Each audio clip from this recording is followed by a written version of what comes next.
व्यासपीठाच्या समोर उपस्थित असलेले या गावातील सर्व वडीलधारी मंडळी, तरुण मित्र आणि जिथपर्यंत त्या माईकचा आवाज जातोय तिथपर्यंत घराघरातून ऐकणाऱ्या माझ्या माता भगिनी आणि बंधूंनो,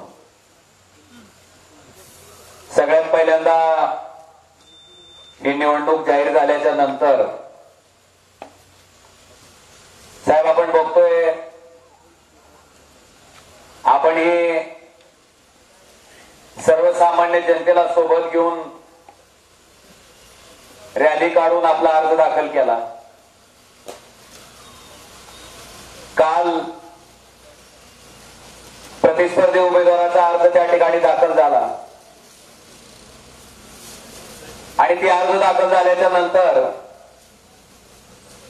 काही सामान्य लोकांचे साहेब मला फोन यायला चालू झाले. कारण मनातनं आलेली दर्दी जी असते त्याच्यामध्ये आणि पैशाचा प्रचंड वापर करून, पूर्ण यंत्रणा वापरून जमा केलेली जी गर्दी असते, मला वाटतं तिचा भांडाफोड कसा होता एक उदाहरण तुम्हाला या ठिकाणी मी दाखवून देतो. ही कालच आहे. मी माझ्या थांबा जरा दाखवतो अजून एक बरोबर. तुमच्याकडे मोबाईल आहे काय काय वयस्कर माणसाकडे होय का? समजाकडे आहे. धाराशिवला आहे मी आता सध्या. राष्ट्रवादी पक्ष कोणाचा? हा, शरद पवारचा. त्यांच्या प्रचारासाठी आलेला माणूस आहे हल्ली वाजवायला. गाव कोणतं म्हणले? टाकळी, टाकळी, करिंदर टाकळी. खासदार कोण वाटतं तुम्हाला? खास वेळेस ह्या वाटत ओमराजे म्हणा. ओमराजे किती कमीत कमी 2च्या पुढून येईल साहेब. राष्ट्रवादीच्या. कोणती राष्ट्रवादी? ही अजित पवार गटाची राष्ट्रवादी. अहो कसं झालंय साहेब, तुम्हाला माहित आहे का? शरद पवारची जी राष्ट्रवादी आहे का, ही खंडारी राष्ट्रवादी आहे शरद पवारांची. आणि अजितदादाची राष्ट्रवादी आहे का, ही डुप्लिकेट राष्ट्रवादी आहे. हा, तुम्ही जोडलेली आहे राष्ट्रवादी. मग हे बांधणी आला ना चोरून त्यांनी साहेब, बांधणी चोरून नेलं का? शिवसेना बाळासाहेब हिंदू सम्राट राजे बाळासाहेब ठाकरे यांचे चिरंजीव उद्धवजी ठाकरे साहेब. मग हा, मग शिंदे सरकार म्हणतं की आमची? हे नाही, शिंदे सरकार काय म्हणेल. ही ठाकरेची शिवसेना आहे, मग ठाकरे साहेबाची. आणि शरद पवारची राष्ट्रवादी आहे. मग त्यावेळेस महाविकास आघाडी का? नाही, आमच्याकडे इथे ओमराजे चालला पाहिजे. नाही सांगितलं नाही वाघ आहे.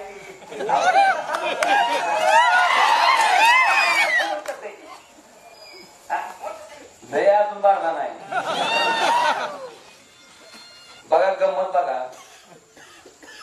पैसे घेऊन हलगी वाजायला त्यांच्या सभेत आले.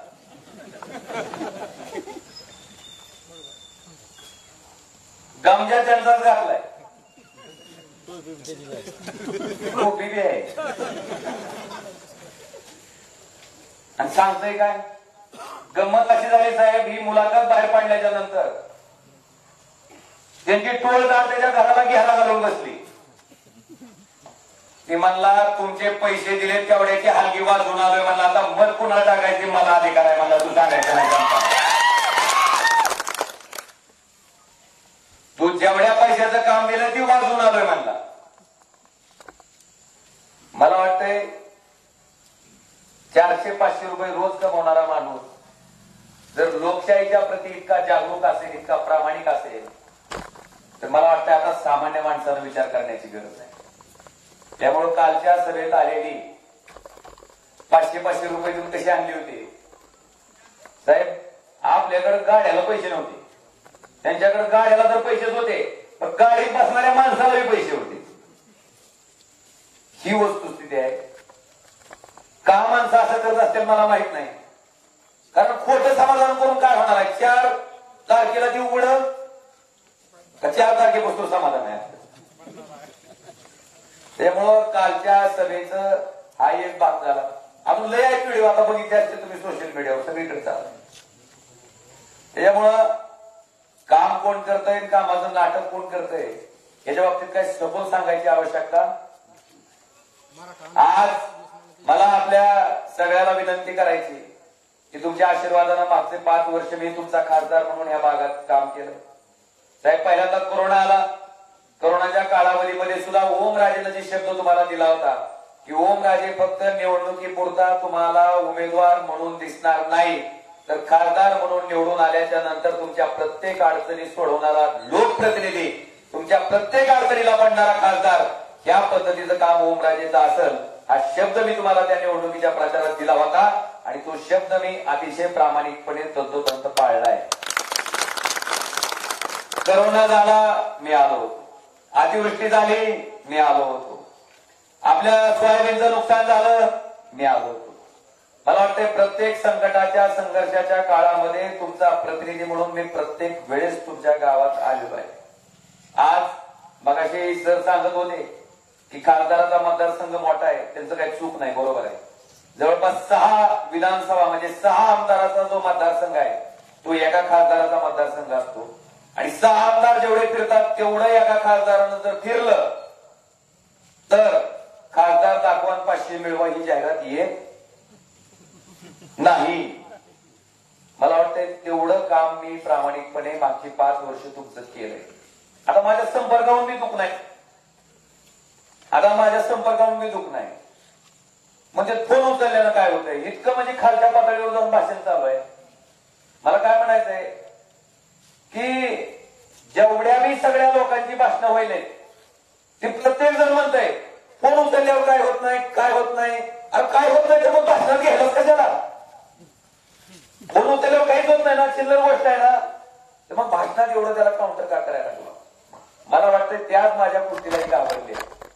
काय होतंय फोन उचलल्यावर? मला त्यांना प्रामाणिकपणे सांगायचंय, एखादा माणूस जेव्हा दवाखान्यात ऍडमिट असतंय आणि जेव्हा त्याचं बिल 30,000 रुपये होते आणि खिशात तर 20,000 रुपये असते, 10,000 रुपये कमी असतात ना, तेव्हा ती माणूस मला फोन करते. काय म्हणते, दादा 20,000 रुपये बिल तर 30,000 रुपये झाले, तुम्ही काय बी करा, डॉक्टरला माझं बिल कमी करायला. त्या गरीब माणसाचं 10,000 रुपये बिल माझ्या फोनने कमी होत असेल साहेब, पण ती गरीब माणूस मला कधीही विसरू शकत नाही. ती कायम त्या 10,000 रुपयाचं मोल सांगितली.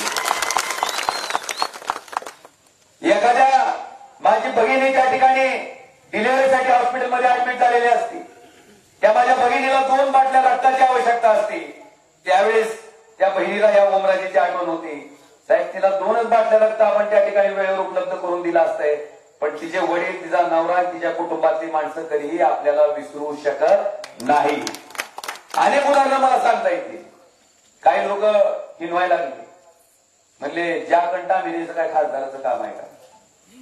आणि त्या ड्रायव्हरचं मत मागताना लागतंय का खासदाराला? होय, लागतंय का नाही? मत मागताना उताना पालचं पडले त्याच्या पायावर, मत दे म्हणून. मग त्याचं काम पडल्यावर का करायचं नाही? बरं, काय चूक आहे बाबा? समजा आपण त्या गाडीत आहे असं करायचो, आपली गाडी पंक्चर झाली आडरानाला, आपल्या गाडीत जॅक नसेल, आपण काय करता? आपल्या जवळच्या हक्काच्या माणसाला काय मागतो? आपल्या हक्काच्या. मला वाटतंय त्या ड्रायव्हरला जर माझ्या हक्काचा माणूस तिला खासदार वाटत असेल तर मला वाटतं ही मी मिळवलेला विश्वास आहे जनतेचा की माझा खासदार माझं ही काम करतो. कुणाला चिल्लर वाटत असेल, कुणाला क्षुल्लक वाटत असेल, पण आपण जेव्हा त्या अडचणीत जाऊन स्वतःला ठेवतो ना, त्यावेळेस विचार करायचा असते की आपली स्वतःची गाडी पंक्चर झाली आणि आपल्या गाडीत जॅक नसेल तर आपण सुद्धा कुणाला तरी मदत मागून त्या अडचणीतून बाहेर पडू. जवळच्याच माणसाला मागतो. हा, आणि दुखणं तिथंच आहे. ही खासदार तुम्हाला निसता खासदार न वाटता तुमच्या घरातला जवळचा माणूस वाटायला आहे. इथं दुखणं आहे सगळं. मला वाटतं ह्या दुखण्यामुळे परेशान झाले ती. बरं, माझं काहीच म्हणणं नाही साहेब. समजा ओमराजे 24 तास देत असेल तर तुम्ही 48 तास द्या. मी काय 24 तास देऊ शकतो? माझा कुठला व्यवसाय नाही, आपला कुठलाच व्यवसाय नाही. मी खासदार ही पद प्रतिष्ठा म्हणून घेतलेलं नाही. मी हे पद 18 ते 20 लाख लोकांची जबाबदारी म्हणून स्वीकारलेलं आहे आणि ते भक्कमपणे 5 वर्ष पाळत नाही. सांग तुझं आलंय बाळा, सांगतो हळूहळू. अजून साहेब काय घ्यायचे म्हणून जात. आणि म्हणून मला वाटतंय ही सगळी कामं मी करत आलोय. आज या माध्यमातनं संपर्कात मी आहे ही मी सांगत नाही, कोण सांगते? जनता. जनता नाही, विरोधक सुद्धा. तुम्ही भाषण सगळे ऐकाय आणि काय म्हणते, हे इतर चिल्लर काम आहे आमचा कार्यकर्ता करते. उमेदवार भेटला नाही. अरे म्हणाव, जी लोक म्हणतात ना ही चिल्लर काम आहे आमचा कार्यकर्ता करताय, मला वाटतंय त्या माणसाला फोन उचलल्यावर काय होतं हे जर बघायचं असेल तर येणाऱ्या 7 तारखेचं मतदान उद्या आणि 4 तारखेची मतमोजणी उद्या ही जनता तुम्हाला दाखवेल की फोन उचलल्यावर काय होतंय. मी त्या ठिकाणी भाषणातून सांगायची आवश्यकता नाही. आता दुसरा विषय, साहेब हिने माझ्यावर काय टीका चालू केली, ती नुसतं फोनच उचलते म्हणजे दुसरं काय करीतच नाही. तर मला तुम्हाला ठळक कामं सांगायचे. आता काय नेमकं कुठं आहे? दोन्हीकडे आहे. दोन्हीकडे होय म्हणा. तुमचा झालाय फुटबॉल, एकदा इकडे नेते ती पुन्हा तिकडून तिकडे आणली. पण मला वाटतंय सामान्य माणसाला त्याचा त्रास आहे, तुम्हाला सांगतो प्रचंड त्रास आहे. कुणाचं राजकारण व्हायचं असेल ती होईल, कुणाला काय वाटायचं असेल ती होईल.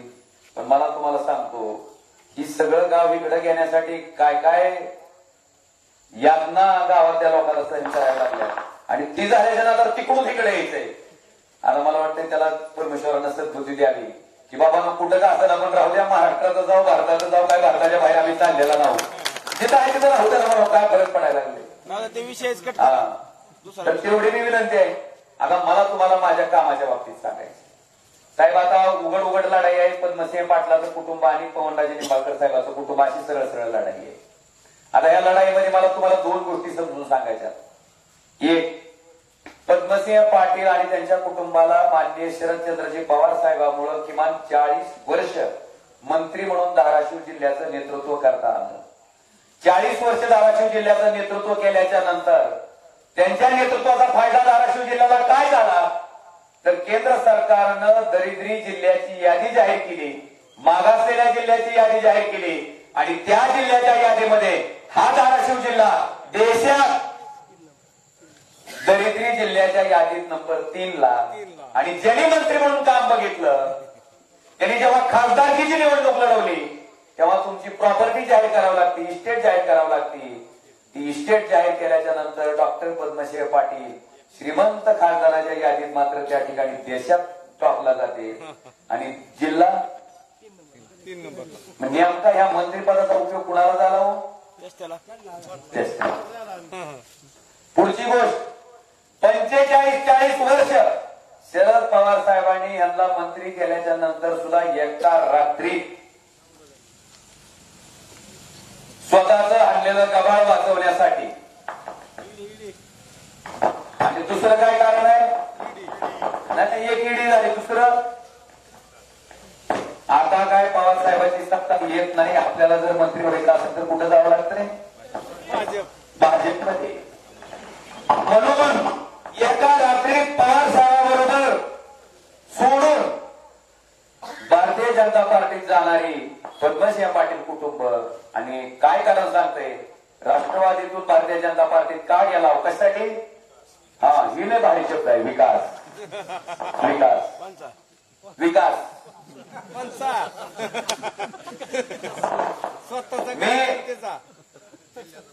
घड्याळाकडून भारतीय जनता पार्टीकडे चाललो कशासाठी? विकासासाठी.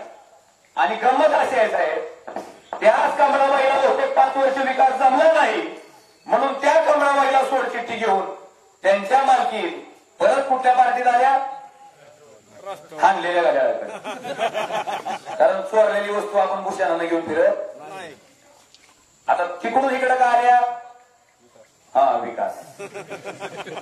साहेब यांचा विकास हा शब्द मकरंद अनाथपुरेचा एक चिन्ह आहे.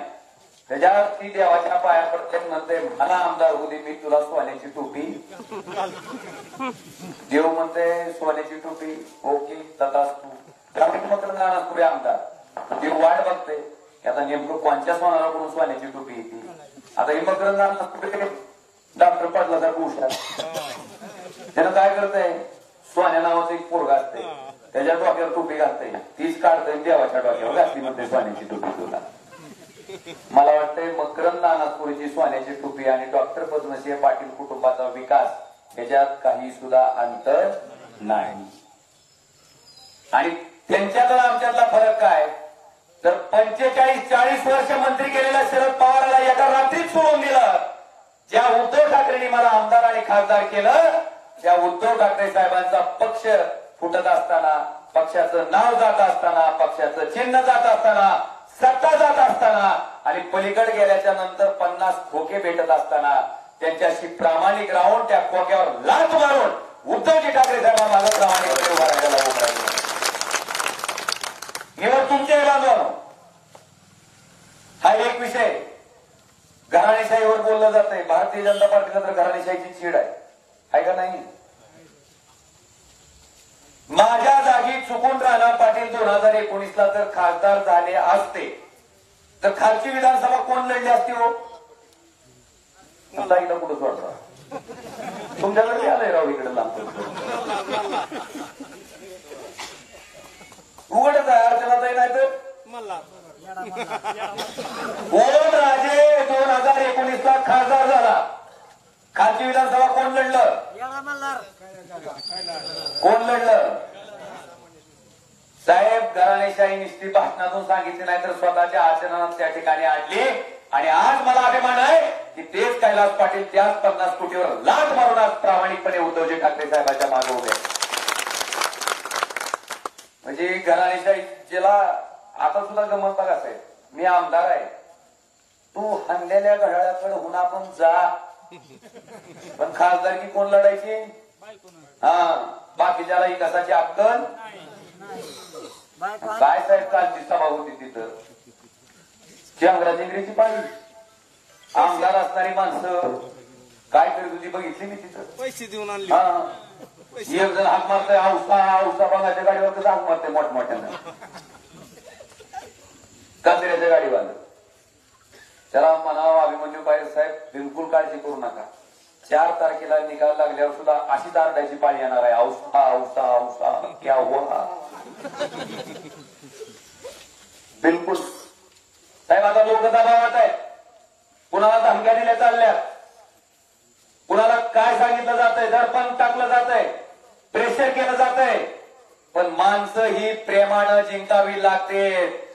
दाब दपट करून माणसं जिंकता येत नाही. माणसं प्रेमाने जिंकावी लागते. आणि मला खात्री आहे साहेब यांनी जेवढा उन्माद करतील, जेवढं दडपण टाकतील, न्यूटनचा नियम आहे तेवढीच रिॲक्शन असते. म्हणजे तुम्हाला जरी लोक काही बोलत नसतील तर त्यांच्या मतातनं निश्चितपणे तुम्हाला जोरदार चपराक लावल्याशिवाय ही सामान्य माणसं गप बसणार नाही. हे सुद्धा मी आवर्जून या ठिकाणी सांगतो. आज या सभेच्या माध्यमातून मला आपल्या सगळ्याला सांगायचंय की धाराशिवचं शासकीय वैद्यकीय महाविद्यालय ओम राजेनं धाराशिवलाच मंजूर करून घेतलं. मला 2.5 वर्ष सत्ताधारी पक्षातला खासदार म्हणून काम करता आलं. 1.5 वर्ष कोरोनामध्ये गेलं. 1 वर्षात धाराशिवचं शासकीय वैद्यकीय महाविद्यालय मंजूर केलं, चालू केलं. 3ऱ्या वर्षाचे प्रवेश झाले. पुढच्या वर्षी त्या मेडिकल कॉलेजमधनं डॉक्टर झालेले मुलं बाहेर पडते आणि 100% शासनाच्या मालकीचं केलं. आता असंच साहेब एक मेडिकल कॉलेज 83ला मंजूर झालं आमचं. कुठं झालो? काय पट्ट्या माहिती रोड मत हितली घ्यायचे साहेब. हिथं गरज होती दवाखान्याची, हिथं गरज होती मेडिकल कॉलेजची का मुंबईच्या लोकांना होती? नाही. पण केलं कुठं? त्यांना काय वाटलं जाते सोलापूरला जाते, तिकडे अंबेजोगाईला जाते, लातूरला जाते, तिथं काय गरज आहे? मत पण त्यांची घ्यायची. हॉस्पिटल कुठं? आणि ती सुद्धा सरकारच्या मालकीचं नाही, तेरणा पब्लिक चॅरिटेबल ट्रस्टच्या मालकीचं केलं, स्वतःच्या खासगी मालकीचं केलं. साहेब या सभेच्या माध्यमातून जाहीर आव्हान आहे, एक तरी शेतकऱ्याचं लेकरू तुम्ही फुकट डॉक्टर केलेलं दाखवा. सांगा, दाखवा मला. फक्त स्वतःच्या स्वार्थासाठी. हा फरक आहे त्यांच्यात आणि माझ्यात. आणि त्याच्यातली मोठी गंमत अशी आहे त्या हॉस्पिटलमध्ये तुमच्या बी लोकांना नेला असं कुणाला तरी नीट करायला. जिथून नेते तिथं तुला नीट केलं का नाही फुकट. गमत फुकट नीट करण्याची अशी आहे. माहितीच्या अधिकारातच मी माहिती मागवली आणि माहितीत असं उघडं पडलं Terna speciality hospital and research centre. Mahatma Phule Jan Arogya योजना माहिती आहे का तुम्हाला? दवाखान्याला इलाज करायचा आणि पैसे कोणी द्यायचे? शासन जर तुम्ही फुकट केलं असतं तर शासनाकडे पैसे मागितले असते का? नाही. यांनी शासनाकडे 2012ला 24 पेशंटवर 25 प्रकारच्या शस्त्रक्रिया केल्या आणि 2,50,750 रुपये शासनाकडनं घेतले. आता पुढे गंमत आहे. 2013ला 16 पेशंटवर 138 प्रकारच्या शस्त्रक्रिया. किती राहिला असेल जागेवर? मग 16 माणसाचं जर 138 वेळा फुल फिटिंग केलं असेल आणि त्याच्यासाठी 10,13,500 इतकी रक्कम सरकारकडून घेतली. त्याच्या पुढे तर लय गंमत आहे. 2014ला 9 पेशंटवर 80 शस्त्रक्रिया सगळं बघितलं दादा इंस्टाग्राम आणि त्याच्यासाठी 11,32,500. आणि असं या बहादर पाटील कुटुंबानं जे तुम्हाला म्हणते फुकट केलं या पट्ट्याने 18,23,71,248 रुपये शासनाकडनं घेतले. फुकट केलं नाही. आणि इकडं खुशा म्हणते फुकट केलं का? हे माझं नाही, माहितीच्या अधिकारात मागवलेली माहिती ही ह्या पद्धतीची माणसं आहेत. आज मी केलेलं काम मला तुम्हाला थोडक्यात सांगायचंय. RDSSच्या माध्यमातून आपण जवळपास बार्शी तालुक्याच्या अंतर्गत जवळपास 190 कोटी रुपयाचे 4 नवीन सबस्टेशन 33 केवीचे कपाळवाडी, बार्शी शहर, डोलारी आणि केसरी. ऍडिशनल पॉवर ट्रान्सफॉर्मर बार्शी तालुक्यातले पानगाव, हिंगणीपा, शेंद्री, उपळाई, बोरगाव, पांगरी, दामणगाव, चिकर्डे, सुरडी, गौडगाव ही 10 ऍडिशनल पॉवर ट्रान्सफॉर्मर. आणि ज्या डीपीची क्षमता वाढ त्या ठिकाणी आपण करायचा निर्णय घेतलाय ती सुद्धा साधारणतः 2 ट्रान्सफॉर्मर आहेत. आणि नवीन डीपी जवळपास मागच्या 5 वर्षात 100 नवीन ट्रान्सफॉर्मर आपण बार्शी तालुक्यामध्ये केलं. फक्त नारळ फोडायचं माझ्याकडून राहून त्याचं मी नारळ फोडायचं राहून केलं. आता या योजनेतनं 485 जवळपास ट्रान्सफॉर्मर आपण मंजूर दिले. 234 ट्रान्सफॉर्मरची 63 होते ती 100चा निर्णय घेतलाय आणि याच्यासाठी 190 कोटी रुपये इतका खर्च केला जाणार आहे. आता ही पैसे काय माझी गोरकरवाडीची जमिनी कोण आणलेत का? कुणाचे पैसे आहे ती? शासनाकडे. आज जीएसटी करून दामला मागे की अजून खतावर जीएसटी आहे, शर्टावर जीएसटी आहे, पॅन्टीवर जीएसटी आहे, सगळ्यावर जीएसटी आहे. माणूस वर गेल्यावर पोचवायच्या सामानावर सुद्धा. मग तुमच्याकडून जमा केलेला पैसा तुमच्यासाठी खर्च केला तर उपकाराची भाषा पाहिजे का कर्तव्याची? म्हणून ओमराजेनं नारळ फोड्या कार्यक्रम केला. मग ह्याचा अर्थ फक्त मी जाकंड स्टिपनीवाला आहे का? मला विचारायचंय त्यांना. एवढंच नाही, आपल्या माहितीसाठी नांदेड पनवेल गाडीला साहेब स्टॉप नव्हता आपल्या बार्शीला. एक राज्यमंत्री येऊन लय भूषण हाणून गेलता. खासदार झोपलाय का? त्याला खासदार झोपलाय का जागा ती दाखवलं. नांदेड पनवेल गाडीला मी बार्शीला स्टॉप घेऊन दाखवला. हे सुद्धा मला आवर्जून या ठिकाणी सांगायचं. टेंभुर्णीची बार्शी रस्ता कसा होता? किती शिवाय देत होता खरं सांगा बरं. तेव्हा मी लय म्हणते टेंभुर्णी ते कुसळण कसा झालाय साहेब?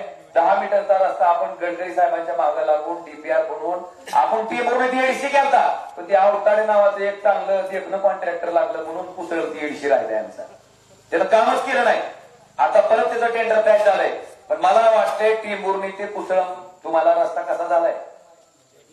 एकच नंबर. आता ही रस्ता जर केंद्र सरकारकडे असेल तर त्याचं श्रेय कुणी घ्यायचं? खासदारांनी. घ्या काम करायला आम्ही आहोत. नारळ फोडा. चालू द्या. आणि साहेब मी आपल्याला वचन देतो की पुढच्या 5 वर्षामध्ये आपण त्याचा चौपदरीकरणाचा डीपीआर मंजूर करून घेतलाय. पुढच्या 5 वर्षात हा रस्ता तुम्हाला चौपदरी करून तुमचा खासदार त्या ठिकाणी निश्चितपणे दाखवेल. हे सुद्धा मला आवर्जून या सभेच्या माध्यमातून सांगायचंय. मी पिंपरी मधला 1,80,00,000 रुपयाचा पूल त्या ठिकाणी करून घेतलाय. दोराळा इथं गोरबाकाकाची आज पुण्यतिथी आहे. जवळपास 2,81,00,000 आपलं 4 कोटी रुपये खर्च करून जी पालखी तुमची कशी जात होती पाण्यातून ते आपण त्या ठिकाणी पुलावरून न्यायचं काम पूल बांधून केलेलं आहे. साहेब तुम्ही त्या पुलाचं उद्घाटन सुद्धा केलेलं आहे. खासदार निधी 2,81,00,000 रुपये त्या ठिकाणी बार्शी तालुक्यासाठी दिला. 30 टोकन मधून 2,25,00,000, जनसुविधा मधून 80 लाख, प्रधानमंत्री ग्राम सडक योजनेत 32 कोटी आणि कारसाठी मला वाटतंय घनकचरा व्यवस्थापन 38 लाख, जिमच्या साहित्यासाठी 5 लक्ष आणि नारी ते साठवण तलाव. मला वाटतंय मुख्यमंत्री ग्राम सडक योजनेचं कुणाला पत्र पाहिजे असेल तर माझं पत्र त्या ठिकाणी तुम्हालाही दाखवायला आहे की त्यांना दाखवा. तेव्हा परत येईल काम काय ती मेहनत करेन, अंडा खाईन. आमचं काय झालंय अजून बरीचशी आता त्याचं पारायण करायची माझी इच्छा नाही कारण साहेबाचंही भाषण ऐकायचंय. पण मला तुम्हाला एवढं सांगायचंय की जी माणूस सामान्य गोष्टीकडे इतक्या गांभीर्यानं बघत असेल ती माणूस तुमच्या केंद्र सरकारच्या आणि राज्य सरकारच्या योजना राबवण्याच्या बाबतीत कधीही कमी पडणार नाही. आता मला तुम्हाला शेतकऱ्याला विचारायचंय, भाई और बहनों, तुम्हारा उत्पन्न 2022 तक दुप्पट हुआ क्या? अरे हुआ म्हणा की का नाही हुआ? आता मला सांगा 2014 तुम्ही नांगरण 800 रुपयाचे 1,000 रुपये एकर होता, आता 1800 2000 मग दुप्पट झालं का नाही? मग नांगरण दुपटीनं करून घेतल्यावर उत्पन्न दुप्पट झाल्याशिवाय करायला काय? 450 रुपये डीएपीचं पोत होतं, आता 1300 1400 हा मग ती पट्टी नाही घ्यायला लागला. उत्पन्न दुप्पट झाल्याशिवाय घ्यायला होता. किती सांगू मी? बांधवानं उत्पन्न दुप्पट झालं नाही, उत्पादन खर्च दुप्पट झाला, पण 11,000 रुपये क्विंटलला गेलेला सोयाबीन ह्याच नालायक केंद्र सरकारनं पाम तेलावरचं आयात शुल्क कपात केलं, सोयाबीन आयात केली आणि 4,000 रुपये क्विंटलला खाली आणलं. कितीला? किती रुपयाचा फरक पडला? 60,000चा. 1 क्विंटलला 7,000चा फरक, तरी 500 मोदींची आच्या नावानं सोडून 7,000 क्विंटलला 6,000. एकरात किती क्विंटल निघतंय? 5 क्विंटल 5,000 सोडा 6 पंचे एकरात 30,000चं नुकसान. 5 एकरात 1.5 लाखाचं 5 त्रिक 15 1.5 लाखाचा निप्पर कुठं खाल्लाय आपण. आणि पारावर चर्चा काय? 4 महिन्याचं 2,000 आलं का? फोन लाज वाटत नाही का? फोन मध्ये हाणायची सोय असते. 4 महिन्याला 2,000 म्हणल्यावर महिन्याला किती? महिन्याला 500 म्हणल्यावर दिवसाला किती? 17 रुपये. आता दिवसाला 17 मध्ये काय येते? मला एका शेतकऱ्याने सांगितलं होतं साहेब, त्याच्यात 3 रुपये टाका म्हणले, 3 इमल येतात म्हणले. विमल इमल म्हणते ती साहेब, विमल कुठं? अरे शेतकरी सन्मान. कांद्यावाल्याची काय परिस्थिती आहे बाईवर बहिणो? आणि ही चालू आहे साहेब. सोयाबीनची नीटनेटकी झाली, अजून 3-3 वर्षाचं सोयाबीन करायचं आहे. आणि आपकी बार तुम्ही करायला दिसत नाही, हजारानं जरी काय लावलं सोयाबीन पुन्हा नाव माझं फिरून. कांद्याची तीच परिस्थिती आहे. 60 रुपयाला कांदा गेला की निर्यात बंदी, आणि कांद्यावर निर्यात बंदी घातल्यामुळं बांगलादेशनं आपल्या द्राक्षाला आयात शुल्क लावलं आणि तुमच्या कांद्याबरोबर द्राक्षाची नीटनेटकी झाली. तुम्हाला काय वाटतंय नाही बाहेर बहिणो? महंगाई कम हुया का नाही हुया? म्हणा हुया. 450चं सिलेंडर कितीला गेलंय? 60 रुपयाचं डिझेल 98 रुपये, 70 रुपयाचं पेट्रोल 108 रुपये. आता कसं वाटतंय? कसं वाटतंय? प्रत्येक गोष्टीचं मला इथं स्पष्टीकरण द्यायचीच आहे. बांधवांनो, आता तुमची विचार करायची वेळ आहे. आज या सगळ्या बाबींना मला तुमच्या पुढे एवढाच संकेत द्यायचा आहे की पुढे जी माणसं आहेत ती वेगळ्या विचारानं वेगळ्या विश्वासानं तुमच्या समोर यायचा प्रयत्न करते, दाखवते. साहेब त्यांना लय काय दाखवू नका. फक्त बार्शी सारख्या शहरात तुम्ही 4च वर्ष मंत्री होता. बार्शीची आडत बघितली का? आणि धाराशिवची मग कुठली दिकणी बारशे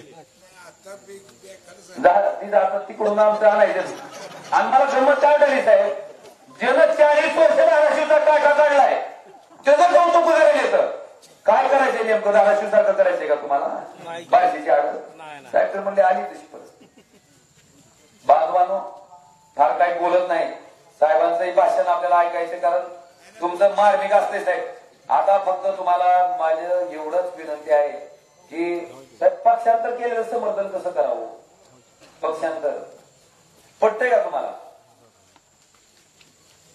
ही नेता आता हाय उद्या सकाळी तासात कुठं जाईल पत्ता आमच्याकडे तर चेंगराचेंगरी झाली साहेब स्टेजवर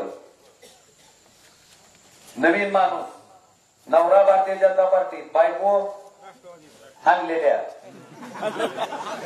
आणि ते आल्या भगवंताच्या पायरीवरून त्यांना विचारलं मग आता राष्ट्रवादी वाढवणार का नाही तुम्ही मी कशाला वाढवू म्हणजे नवरा भाजपमध्ये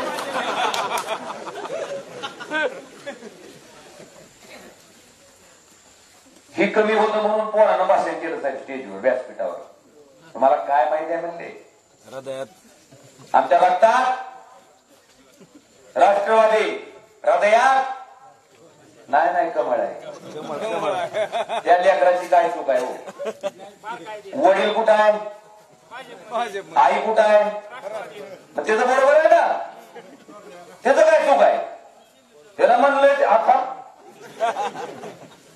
त्याचं भाषण एकदम बरोबर आहे फक्त मी अजून त्याला पुढे वाढवतो की रक्तात राष्ट्रवादी हृदयात कमळ आणि किडनीत शिंदेगड टाक म्हणावून लिव्हर मध्ये मनशे टाक म्हणजे काम झालं तू सुद्धा उद्या नवीन पक्षात जायला रिकामा आहे म्हणावं काय काळजी करायचं काम नाही साहेब राज्यात आपण माहितीचं सरकार बघितलं असेल कुटुंबात माहिती बघितली का त्याची तुम्ही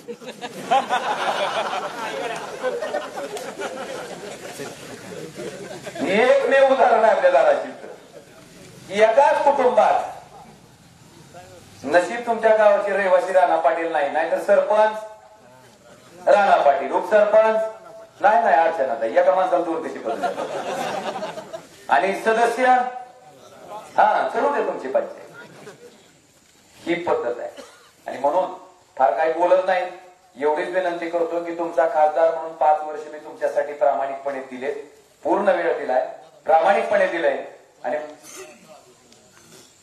मराठा आरक्षण माहिती आहे की तुम्हाला सगळं मी मराठा आरक्षणाचा विषय जरांगे पाटलाचं आंदोलन होण्यापूर्वी लोकसभेत मांडलाय काय मांडलाय तामिळनाडू सरकारचं 50ची मर्यादा वाढली होती तरी तामिळनाडूचं 78%ला गेलेलं आरक्षण सुद्धा टिकलं होतं का टिकलं होतं तर तेव्हाच्या केंद्र सरकारनं त्या आरक्षणाचं ऍफिडेव्हिट त्याला पाठिंबा देणारं दिलं होतं त्याच पद्धतीनं मराठा आरक्षणाचं ऍफिडेव्हिट आताच्या केंद्र सरकारनं द्यावं म्हणजे जसं तामिळनाडूचं टिकलंय तसं महाराष्ट्रातलं सुद्धा पण उद्धव ठाकरे मुख्यमंत्री असल्यामुळे ते ऍफिडेव्हिट दिलं गेलं त्याच्यानंतर 7 वेळेस मराठा आरक्षणाचा विषय मी लोकसभेत मांडलाय लिंगायत समाजाला अल्पसंख्याक समाजाचा दर्जा द्यावा ही मागणी सुद्धा एकमेव करणारा तुमचाच खासदार ओमराजे आहे धनगर आरक्षण असेल मुस्लिम आरक्षण असेल हा सुद्धा विषय मी लोकसभेत मांडलेला आहे आणि म्हणून मला जे जे काम करणं कर्मप्राप्त आहे ते मी प्रामाणिकपणे निष्ठेनं केलेलं आहे म्हणून हक्कानं तुमच्याकडं मतं मागतोय की उद्याच्या येणाऱ्या 7 तारखेला आमचा बाण चोरलाय आमचं चिन्ह काय काय चिन्ह तुम्हाला सोपं सांगू का पाईप फुटल्यावर आपण टॅबा करतो बघा गरम करायला ते टॅबा असा हातात धरला की जसं दिसतंय तशीच मशाल दिसते तेवढं शेतकऱ्याला पक्क लक्षात येते म्हणून येणाऱ्या 7 तारखेला मशाल्या चिन्हापुढचं बटन दाबून तुमचा खासदार म्हणून मला परत काम करण्याची संधी द्या विनंती करतो आणि थांबतो धन्यवाद जय हिंद महाराज यानंतर सन्माननीय माजी मंत्री दिलीपरावजी सोपल साहेब या ठिकाणी विचार व्यक्त करतील नाही एवढं वेळ कशाला बोल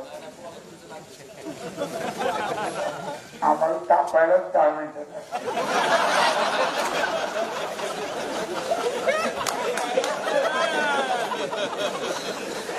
थंड करायला तुम्ही आहेच की त्याचा झाल्यावर आजच्या या प्रचार सभेला उपस्थित असलेले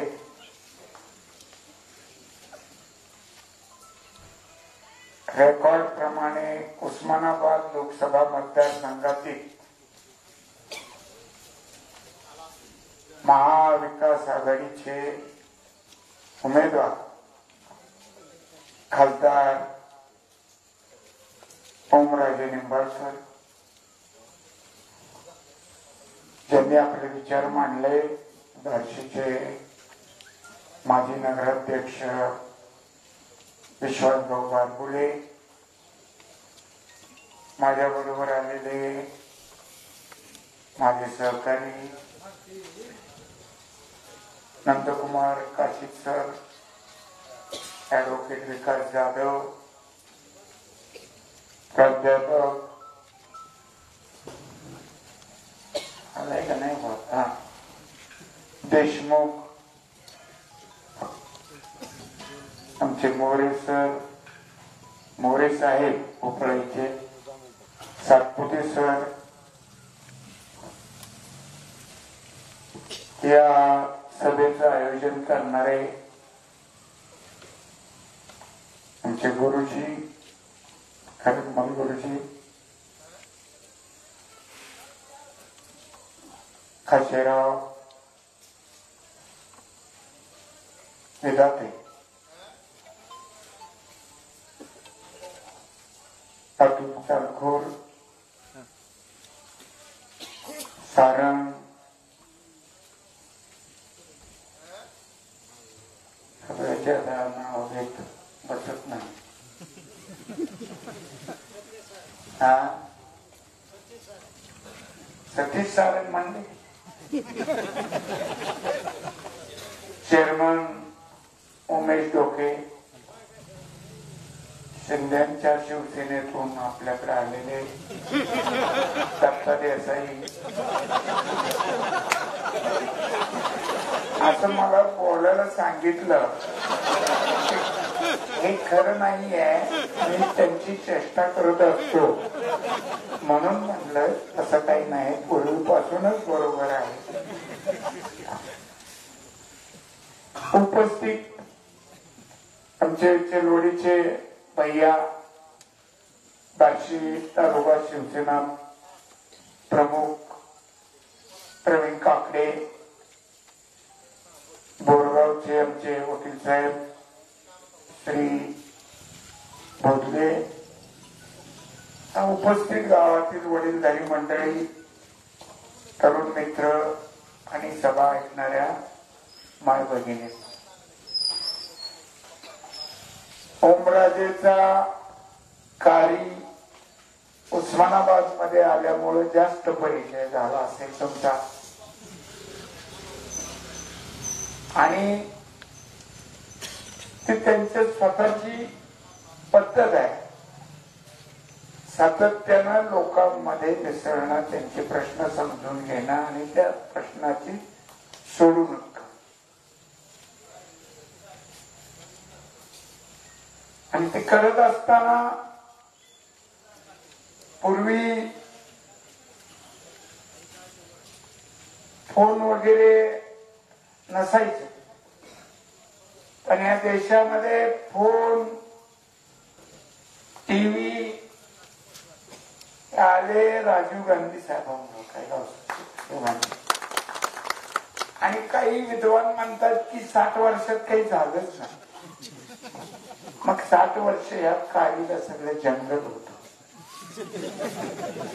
माणसं नव्हती, श्वापद फिरत होती,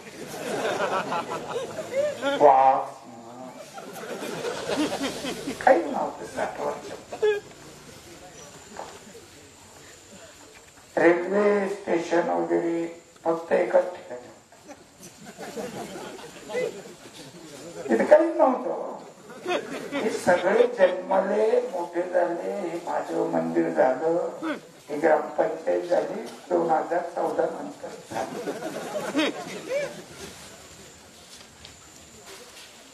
असं जर आता बोलत असते त्यामुळे एखाद्याने एखाद्याला वेड्यात किती वेळा काढावं यालाही काही मर्यादा आहे.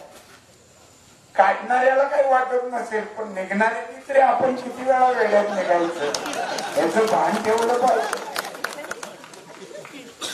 किती वेळा फसायचं हे ज्यांनी त्यांनी ठरवलं पाहिजे. आज सकाळी ओमराजे मला सोलापूरच्या एका पत्रकाराचा फोन आला. अतिशय हुशार पत्रकार आहे, मी मुद्दाम नाव नाही सांगत. त्यांनी सांगितलं बाबा काय वातावरण आहे बार्शी. म्हणलं आमचा मतदारसंघ धाराशिव मग त्याला जोडलेला आहे. ते म्हणले इकडं आमच्याकडे त्याची माहिती नसल्यामुळे तुम्हाला विचारतो. मी म्हणलो आमच्या इथं जिकडं विचारत तिकडं सर्वसामान्य माणसं, तरुण मुलं ओमराजे हेच नाव घेतात. मी त्यांचा पाठीराखा म्हणून बोलत नाही, तर एक सगळ्या ठिकाणी जे काही मत आहे सामान्य माणसाचं ते तुम्हाला सांगतो, कारण तुम्ही माझे मित्र आहे. म्हणलं तुम्ही पण चौकशी करा. त्यांनी अतिशय कौतुकाने तुमच्याबद्दल मला सांगितलं. त्यांनी सांगितलं की सोलापूर जिल्ह्याची डीपीटीसी मी 7-8 वेळा अटेंड केले, कव्हर केले वर्तमानपत्रात बातमी देण्यासाठी. तर आमचे उरलेले जे 2 खासदार होते ते रणजित सिंह निंबाळकर फार कमी वेळा हजर आहे. दुसरे आमचे महाराज स्वामीजी ते मधून अजून हजर राहायचे, पण बऱ्याच वेळा त्यांचं मौन असायचं. कधी आयुष्याचा याचा लोकसभेचा आणि सामान्य माणसाच्या महाराजांचा काय फरक, संबंध नसतो ना. त्यामुळे त्याने आपलं काय असलं की आपलं मौन पत्करून मोकळं व्हायचे. माणसं काय म्हणायचे मौन तर मौन, पाया पडून तेवढंच आशीर्वाद. त्यांचं कामच आहे ते आशीर्वाद देणं. फक्त म्हणजे ओमराजे निंबाळकर जे प्रश्न त्या ठिकाणी अधिकाऱ्यांना विचारायचे त्याच्यामुळं या जिल्ह्यातले अनेक प्रश्न सुटले असं त्यांनी मला सांगितलं. मी एखाद्याला सांगणं की ओमराजेमुळे बार्शी तालुक्यात अमकं झालंय तमकं झालंय तर म्हणणार तुम्ही पत्रकार केल्यानंतर. आणि एखाद्या पत्रकाराने सांगणं म्हणजे अतिशय चौकस माणसांकडनं मिळालेली तुम्हाला ही पावती आहे म्हणून मी असं या गावात का सांगितलं, हे गाव सुद्धा चौकसच आहे.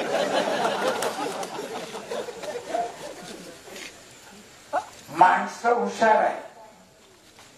इथं येऊन बोलणाऱ्यापेक्षा ऐकणारा जास्त हुशार आहे. कारीतला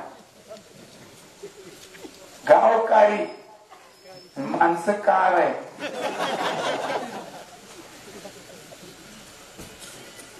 आणि इथं आठवण झाली विनायकाबाची. आता असले असते तर तुमचं आदर तिथे केलंच असणार.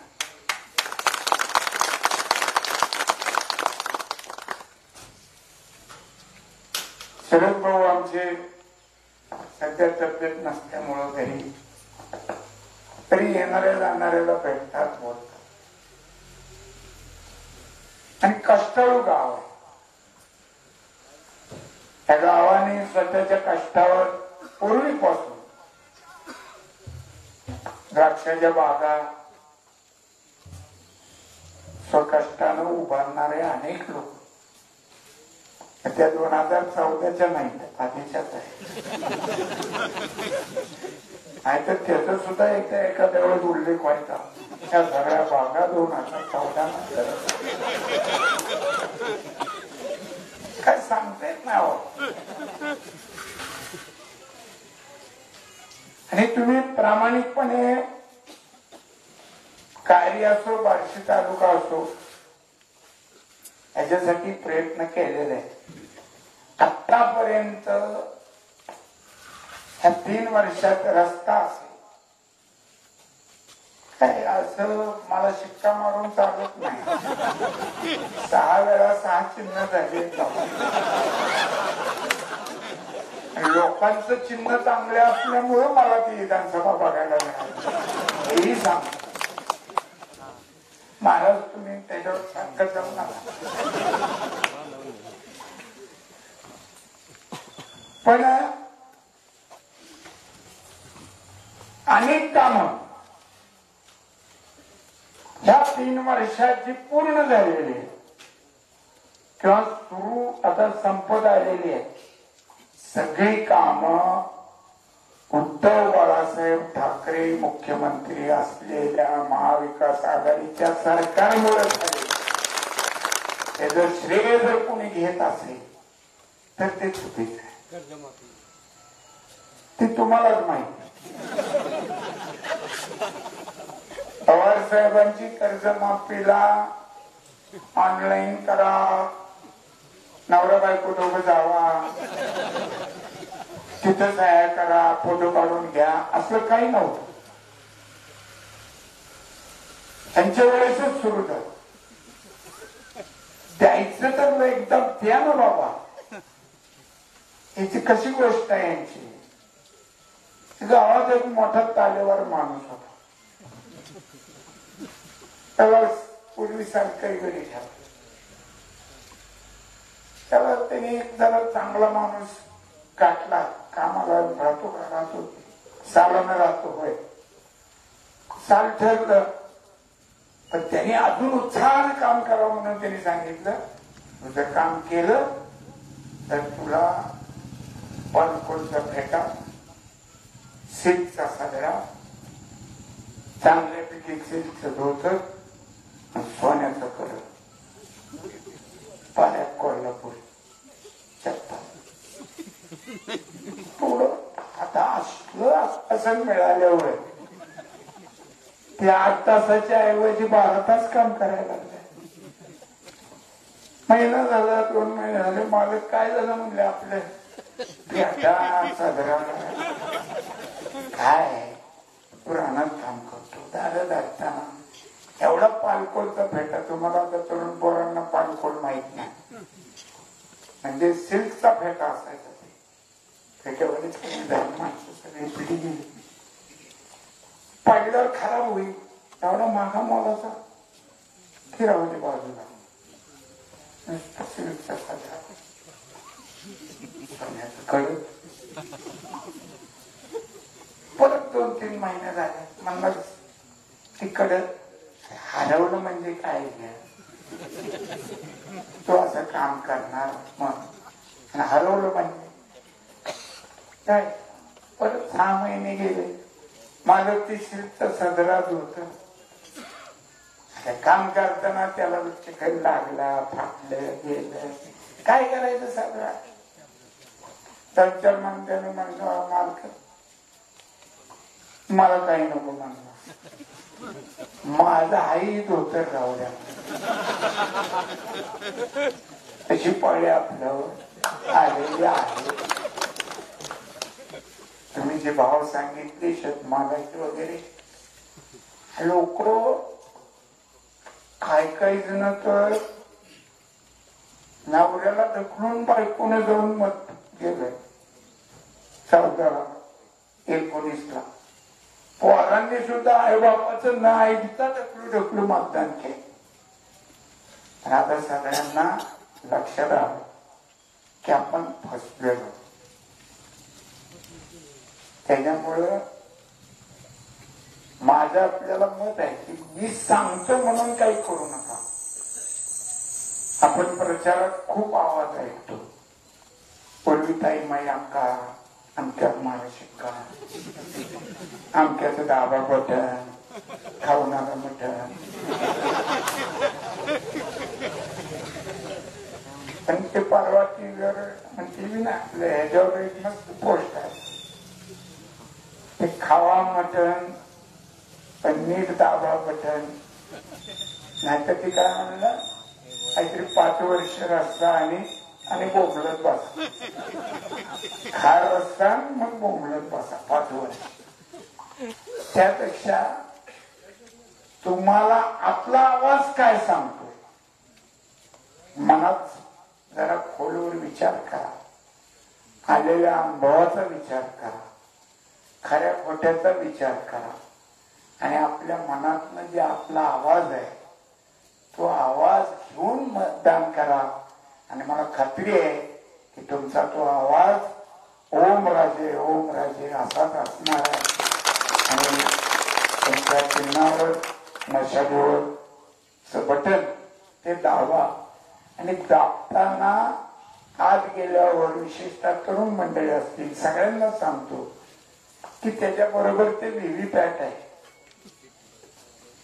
त्याच्यात नीट बघा.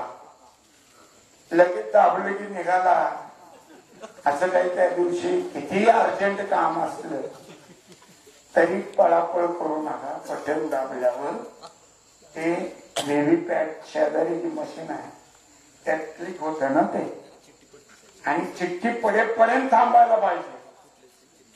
हा ते चिन्ह कळतं आपल्याला. त्याच्यासाठी कारण सुप्रीम कोर्टाने सुद्धा याच्यावर सांगितलं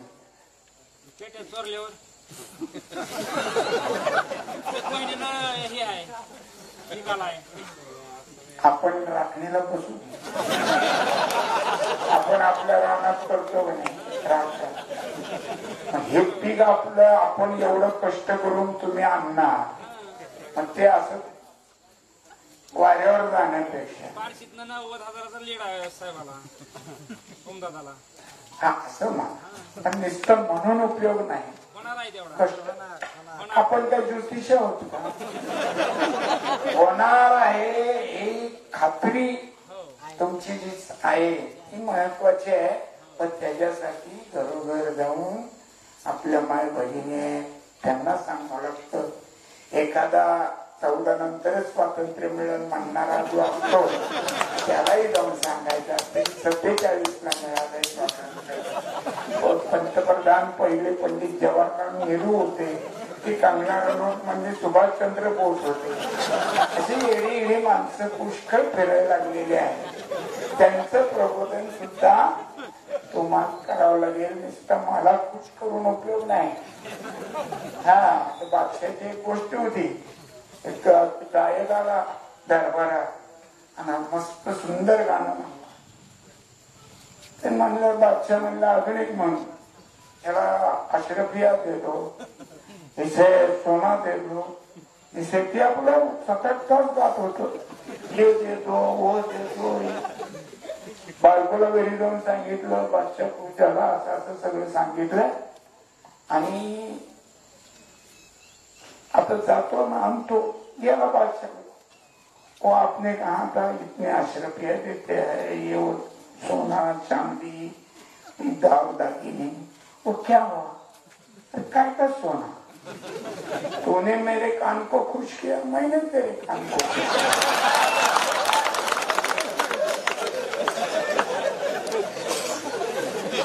असं नुसतं खुश होऊन तुम्ही 90,000 म्हणलं की आपलं तिकडे जाऊन 10 वाजून मागे झालं. कष्ट केलं. कुठली गोष्ट कष्टाशिवाय मिळत नाही. कॉन्फिडन्स चांगला, कॉन्फिडन्स चांगला. आणि मला कसं विचारता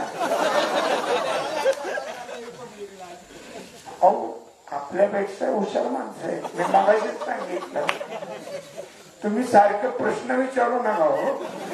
असं तुम्हाला दिल्लीला पाठवावं. खूप काम केले, मी सुद्धा केले, ओमराजेने केलेले आहे. ओमराजे खूप भांडून या गावातल्या सगळ्या सहकार्यांच्या मदतीनं हे सबस्टेशन उभारल्यापासून लाईट जाते का हे सुद्धा मी आहे. ओमराजे अनेक आम्ही काम तुमच्या मागणीवरनं, तुमच्या चिकाटीमुळं, तुमच्या पाठपुराव्यामुळं ही अशी उभा राहिलेली आहे. तशीच पुढची कामं ओमराजे अजून पुढच्या 5 वर्ष केल्याशिवाय राहणार नाही हा विश्वास व्यक्त करतो. आणि माझे 2 शब्द संपतो. जय हिंद, जय महाराज.